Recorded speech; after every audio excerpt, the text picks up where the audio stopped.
حدیث کہتے کس کو ہیں، اس کا لغوی معنی کیا ہے، اس کے اصطلاحی معنی کیا ہے، اس کا موضوع اور اس کی غرض و قائد کیا ہے، اس کو بھی پہلے سمجھ لینا چاہیے۔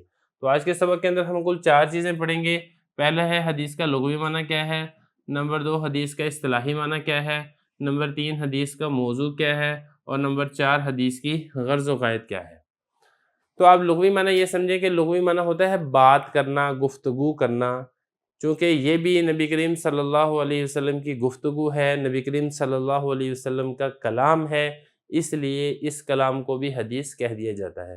دوسرا حدیث کا لغوی معنی ایک آتا ہے جدید، جو کہ قدیم کے مقابلے میں ہے۔ قدیم کہتے ہیں پرانے کو، اس کے مقابلے میں جو آتا ہے جدید بھی کہا جاتا ہے اور حدیث بھی کہا جاتا ہے، دونوں لفظ یہ استعمال ہوتے ہیں قدیم کے مقابلے میں۔ تو یہ تو ہو گیا اس کا لغوی معنی، کہ لغوی معنی ہے اس کا بات چیت، بات کرنا، گفتگو کرنا۔ اب آگے چلتے ہیں حدیث کے اصطلاحی معنی کی طرف۔ دیکھیں حدیث کا اصطلاحی معنی ہے نبی کریم صلی اللہ علیہ وسلم کے قول، فعل اور تقریر کو حدیث کہا جاتا ہے۔ اسی طرح صحابی رضی اللہ عنہ کے قول، فعل اور تقریر کو بھی حدیث کہتے ہیں، جبکہ تابعی کے قول اور فعل کو بھی حدیث کہا جاتا ہے۔ تو بنیادی طور پہ اس میں نبی کریم صلی اللہ علیہ وسلم کا قول، فعل اور تقریر ہی ہوتا ہے۔ دیکھیں 2 چیزیں تو اس میں سمجھنی آسان ہیں۔ ایک تو ہے قول، کہ آپ صلی اللہ علیہ وسلم کے جتنے ارشادات گرامی ہیں وہ سارے کے سارے احادیث ہیں۔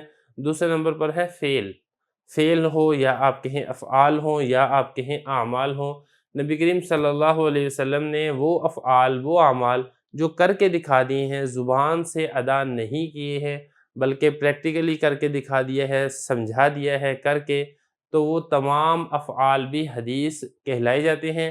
جس طریقے سے نبی کریم صلی اللہ علیہ وسلم کے اقوال پر عمل کیا جاتا ہے، اسی طرح آپ صلی اللہ علیہ وسلم کے افعال سے بھی عمل کو اخذ کیا جاتا ہے۔ تو یہ تو ہو گیا فعل۔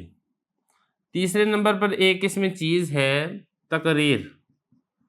تقریر کس کو کہتے ہیں؟